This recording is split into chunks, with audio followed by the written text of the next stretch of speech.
एक ज़रूरी सूचना। आपको एक आधार कार्ड वेरिफिकेशन कॉल कभी भी आ सकता है। आपको आपका आधार कार्ड नंबर पूछा जाएगा और कहा जाएगा कि ये आइडिया, एयरटेल, वोडाफोन, जो भी आपका मोबाइल ऑपरेटर हो की तरफ से ये वेरिफिकेशन कॉल है। आपसे कहा जाएगा कि अगर आपके पास आधार कार्ड है तो एक दबाएं। फिर आपसे आपका आधार नंबर मांग लिया जाएगा।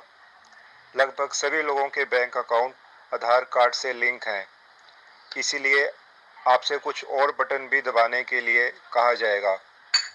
फिर आपसे आपके मोबाइल पर आया हुआ OTP मांग लिया जाएगा। वन टाइम पासवर्ड दबाते ही आपका आधार कार्ड से लिंक बैंक अकाउंट खाली हो जाएगा और कॉल भी स्वतः ही कट जाएगी। ऐसे फर्जी कॉल से बचें और अपने दोस्तों और रिश्तेदारों को बचाएं।